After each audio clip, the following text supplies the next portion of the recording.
Welcome, everyone. I am John Ryan, and this is the Daily Dime NCAA Basketball Show for Wednesday, March the 9th, 2022, and it is one exciting week. I am here with my regular Wednesday co-host, my good friend and pal, professional sports bettor, Don Buster, but as I always like saying, he goes by Buster, which is a pretty cool nickname in my opinion. Welcome to the show, Buster. We're going to get started with three games here we're going to break down. I'm going to start the first one.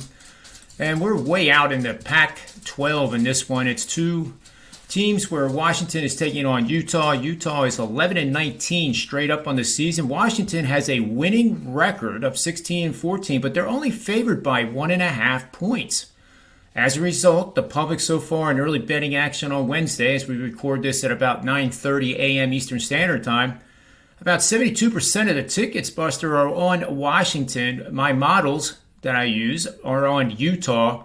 So I think this actually, as the day evolves and I get this lined up, could be a 4% premium play. I can't confirm that now, but it's going to be at least a 3. So I like Utah here as a losing record team, getting 1.5 points. I think even playing the money line, because you got to think if I'm right, they are going to win outright. I also like the under in this game. And the last 10 games for Utah, they've come down the stretch at 3-6 and 4-6 against the spread in the last 10, but they have done a much better job defensively in these games, and I think it's going to cause Washington a lot of problems. I think scoring is going to be low, and as you know, Buster, us pros love to bet unders in first round tournament action, and that includes the NCAA tournament, which we will definitely be talking about next week. So here's a little system for you. This system has hit 68.4% winners over the last 5 seasons. You're going to play under in neutral court situations with two teams that have scoring differentials between -3 and +3 points per game. That means they're either outscoring their opponents or their opponents are outscoring them by 3 points per game. And with a game total of 140 to 149.5 points. That's hit 68.4% going under. I'm betting under 141, which is the current total in this matchup. So now we're going to move over to Buster's play here, and I'll tee it up because I have a smile on my face, because if you watched the show last week, it's like deja vu, you know? It's Groundhog Day, and it worked last time really, really well, and I'm wondering if he's going to do the same thing. But this game is Georgetown, 9:30 tonight, taking on Seton Hall.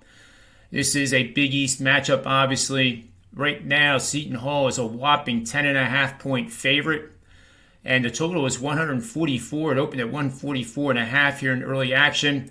For the season, Seton Hall has had a nice year, 20-9 straight up. They're 13-3 at home, but again, this is a neutral site. They are listed as the home team, but that doesn't really mean much in this matchup. Against the spread for this season, they've gone 14-14. Georgetown 12-18 against the spread, and only 6 wins for Patrick Ewing's team. 6 wins, 24 losses, and they're 0-11 on the road. Take it away, Buster, and tell me what to do with this game. Thanks, John, and thanks again for having me on Wednesday mornings here. Absolutely. I tell you, I told everybody last week you're going to have to plug your nose and make the play, but Georgetown, again, they played them right down to the wire. They end up losing 73-68 at Seton Hall, and as you say, this is a deja vu video because we're coming right back with Georgetown getting plus 10.5 on a neutral site at Madison Square Garden. And last week we got 13 at Seton Hall. So getting 10.5 here, and the way they've played, the 2 games they've played, Seton Hall's won both, but they've won by 7 and they won by 5. And like I say, anybody watched the last week's video and then watched that game, they know Georgetown was in that game. It just seems like Georgetown matches up with them a little bit better than other clubs, obviously, because they haven't won a game all year in the Big East. So, but if you remember, last year, I don't think Georgetown was as bad. They came in as an 8 seed, I believe, into the tournament. Yeah. And they won the whole tournament last year. So, and they got that bid. So you might, I'm not saying that Georgetown's going to win this game, but here's the key too. Like sometimes these teams, when they get to these tournaments, especially a team like Seton Hall that knows they're sitting probably on a 6 or 7 seed. Now they have to play opening day. Now they got to win 4 games to win the whole tournament. How important is that tournament win for them? Because really, what seed are they going to get? They're looking at probably 6 or 7. So they go to a 5, and then you got to play a 5-12 game. No one wants to play a 5-12 game. That's, as we know, John, 5 seeds don't fare well at these tournaments. Usually outright a lot of times. You always see those kinds of upsets in that. So we know Seton Hall will beat Georgetown up on the boards, but the last couple of these 2 games that they've played, Georgetown has turned them over in double digits. So they can stay with them. I think they're going to, and with pride too. Georgetown, I don't think they just go out there and just play. Because if they would have done that, they would have done that last Wednesday at Seton Hall. They would have walked in and lost by 20. So getting that 10.5, I think it's a lot. And like I say, I don't think Georgetown will win, but I think they do enough to get this cover because Seton Hall, again, not too sure where their mindset will be to have to win 4 games where they have a seed locked up at the big dance. And of course, John, have to mention a little stat for you. Last week, Seton Hall were 1-9 against the spread, playing against losing clubs. Well, now they're 1-10, and that's a pretty good trend. And I think Georgetown keeps that trend and pushes it to 1-11 this week. So we're taking, again, as I said last week, plug your nose and take Georgetown plus 10.5. Oh, I love it, Buster. Great breakdown, and I agree 100%.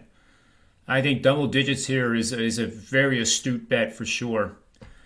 Now the third and final game is the Louisville Cardinal. I'm going into the ACC, Buster, here with Louisville going up against UVA. UVA has absolutely no love right now, and I guess it's justified. But I like UVA as a sleeper. I'm not suggesting that they are going to win the ACC tournament, but like you alluded to with Georgetown last year, UVA is kind of in that same position right now, plus 1,700 on the futures market. And I'm going to get to a strategy. That's a good price, yeah. What's that? I didn't notice that. That's a good price. Yeah, and it's definitely sleep mode. It's they have the bye. They're playing Louisville now. Louisville's playing on back-to-back nights. These teams, you can say that's good that they have a win under their belt, but how many college teams play back-to-back nights? None. So this is a whole new type of basketball, and back-to-back nights is tough when you're not used to doing it. So Louisville is 10-20 against the number for the season. They are 3-8-1 against the spread on the road. This is a neutral court setting, obviously. UVA 18-12, and they have had periods of time where they've played very well. And there's times where they have played like a last-place team in the ACC. And this year, as you know, Buster, the ACC is down. Mm-hmm. I have them on my power rankings for conferences. It's the 6th toughest or 6th best conference in the land out of, I believe there's 32 conferences in college basketball. So this is a very down year for the ACC, and that brings in a lot of bubble teams. And UVA is certainly one of them at 18-12. So at plus 1,700, pizza money, I'm on it. But more importantly, I'm on Virginia in this game. Now, I thought earlier that this line would be closer to 7.5, 8. We're getting 5.5. I think this is a really good cheap price on a Virginia team that has a lot on the line. I mean, urgency can't be any higher right now. It's obvious. They lose, it's all done. They'll go to the NIT. But Virginia won the last 4 matchups against Louisville convincingly and covered the spread in all 4 of them. And they last played Louisville on March 5th, which was the last game of the regular season, so it's fresh in their minds. They won by 20 as a 4.5-point favorite, and I think that's going to happen again.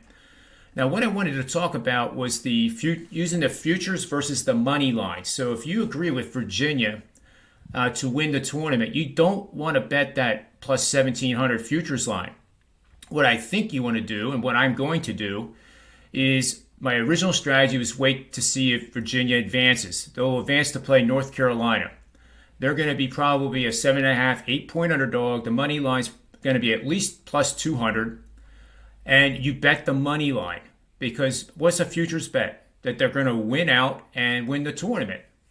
If you play the money line in each of the remaining Virginia games, you're going to come out much further ahead than if you do the plus 1700 and just once.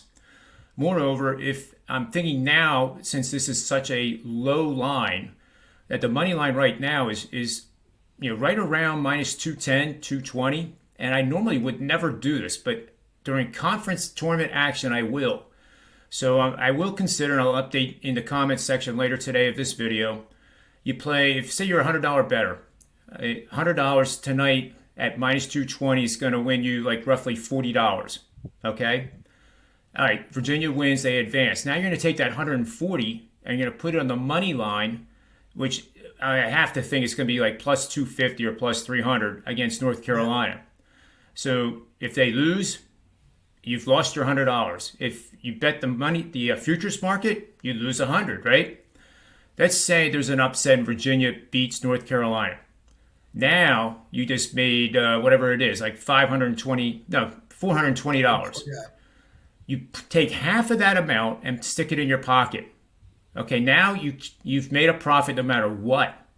You go to the semifinal game then, which I don't know who that would be. There's too many scenarios. Arguably, it could be Notre Dame, but they're going to be an underdog again. So you take half of that profit, you put it on the money line, and you just roll because now you know you're going to make money no matter what. So if you do the futures market, if they lose, they're done and you make nothing. At least this way, if you get 1 or 2 wins, especially 2 wins under your belt, assuming that we play the game tonight, you're going to come away with something. So that's the strategy. So if anybody has any questions about that, just say it in the comments section. I'll do my best to clarify any questions you have. So what do you think about that strategy, Buster? You with me? It sounds good, but I'm not truthfully, that's I never really thought of betting futures that way because I very seldom bet futures. I'm just not one of those types of players. But I am as well. I know a lot of guys that do bet futures and they do very well with the futures. This is and in saying that, for the big dance, I probably will put $100 on a couple of teams to win just because it's the big dance. It's just one of those, have a little mad money. It's not my bankroll money. It's my little mad money for doing stupid things like betting parlays or betting teasers or things that you should never do if we're actually telling people how to bet properly. But for some reason, this business has gone to everybody. You see it everywhere that everybody's betting parlays. Everybody's betting these teasers, which I know I'm old. Let's just call me I'm old school. I'm old school too. It's so anyways, I get it. I guess the 2-team parlays and 2-team teasers are something that are profitable for a lot of people, and that's great for other people. I just don't think it's those casinos were built on teasers and parlays, believe me. So especially in the NFL, and especially in college basketball, or whatever. So, but anyways, question. As far as futures and that, John, that's that sounds like a little system. I might actually kind of keep track. I might go through and see what teams, not the favorites, not teams that are like, North Carolina plus 400 or but on a team like that, like maybe I've seen their Wake Forest. They look like a team. I think they're maybe I agree 10-1 or something. So maybe I'll go through the conferences today when I have a chance. Later on today when I have a chance, I might just pick out a couple and see how that thing works. And you know what, John, you might have something there. Again, because I don't want to say because I'm not a futures bettor. So, but in theory, it sounds pretty logical. It works. To clarify, you don't want to do this with a team like Duke. No, of course not. No, right. It has to be a sleeper, and they're going to be a dog for the whole run. Like in the NCAA tournament, we'll definitely have situations where, instead of taking a 30-1 shot type of team or a 20-1 shot, you want to look at the bracket and estimate when they're going to be dogs, and that's when you start and you roll it, After you win that first one and you take half the money that you won, you've made a profit already. You've already doubled your money, and now you're playing with house money the rest of the way, and there's nothing better. Again, when you've bet for 40 years, you're kind of unfortunately set in your ways, and I say fortunately though, it works for me. So you got to find your niche and what works for you. And if it's first period money lines or puck lines in hockey, if it's first halves in NFL and NBA, whatever you're good at, stick to that. So, and don't let anybody tell Yeah. you any different. Well said. Before I let you go, Buster, I want everybody to get over to SportsMemo.com. This guy is really good in the PGA Tour stuff, and he has a package out for the Players' Championship, which is my favorite golf course in the world. I love that track. I just gave myself goosebumps, and I know that sounds weird, but just thinking about when you watch a tournament as big as this one and you've played it, they hit shots that don't even enter your brain when you're playing that course. And of course, you have the Island Green, and 18 is certainly one of the toughest holes in all of golf. But make sure you get over to get Buster's package, because he is very astute, very intelligent with these plays, and he's done well for many, many years. So I highly recommend that, and make sure you get over there right now. It's not going to cost you much. You just have to give up maybe 2 pints of beer. That's all we're asking you to do. We've done well, John, and thanks for mentioning that. Yeah, we have done well. Got a package up for this tournament for $19, and over the last year to date, we're plus 102, I believe, in profit for our golf clients over the last year. So that's awesome. We've been doing well, picking up winners. Did a little system, and again, like I just said, you get your systems, you get it down. And it takes years sometimes. It took me years to find this thing, what I've been doing now in golf, and now it's become successful for me. So, here's knocking wood, I guess, to hope that it's still successful. Because as you know, John, golf betting is probably the most volatile betting of all the sports you want to be doing. So, and my bankroll is set accordingly for the golf because, like I say, because it is so volatile. But so far, so good. We found a system, and it's been working. So let's hope Great the golf gods stay with us. And one quick thing, I know we're running late, John, but I very much envy you that you've actually played that course out there. So that's props to you. That's good, because I remember, as you say, when you're watching courses, there's a couple of courses that I've been to for the tournaments and that. So like when you watch Augusta, I've been there a few times to watch the tournament. So when you're walking through and you're seeing those shots that they're making, they're like, how did they make that shot? I remember how tough that looked, that shot and stuff. So it is a different feeling. If you're a golf fan and you've watched or played a course, like you've been lucky enough to play this course, it is a good feeling, because everybody says, oh, you can't watch golf, it's boring. It's not boring if you love golf, that's for sure. Oh, absolutely. And I'm proud to say I have not gotten the ball wet on 17. Wow, good for you. I'd be in that water all day long. It'd be like taking 12 from the tee. Well, you don't have $1 million on the line, or $2 million in this case. It's a $20 million purse, by the way. And there's not 15,000 people watching you. Yeah, it's not that bad a hole. Yeah. It's the wind. It's the wind. The trade winds, when they come swirling in there, that's what gets these guys. And it is crazy. Those wind shots, you got to hit knockdowns, and you can see it on their faces. They're praying. Yeah. You know what's great about that hole? It's just what you just said. It's nice to watch these pros go up there, like us guys that can't really play that well, and they're like, they don't have a clue. It's kind of funny to watch that, where, when they're guessing on their shots, like to go in there, and how many of them go in the water. You think to yourself, you guys are pros. You're supposed to nail that in there, 99 out of 100 times you should be able to hit a dart from 130 or 135 or whatever it is, even 120, depending on where they set the tees, right? So, but anyways, I know we're going to run along, so I shouldn't go on placement about this. And on that hole. And to be honest, I aim for the center of the green every single time I've ever played it. But when you have that Sunday pin placement in that front right, that's literally like 10 feet from the water, I mean, you got to have some big ones to go after that pin. I remember Sergio did it, and he almost pulled it off. But to line up on that tee and make the green a tenth of the size that it is, now you're talking professional. Yeah. I don't want to do that. No. Anyway, I thank you for your time, Buster, as always. And we're going to be back tomorrow with another NCAA Basketball Daily Dime show. So until then, remember 2 things. Bet with your head and not over it, and may all the wins be yours.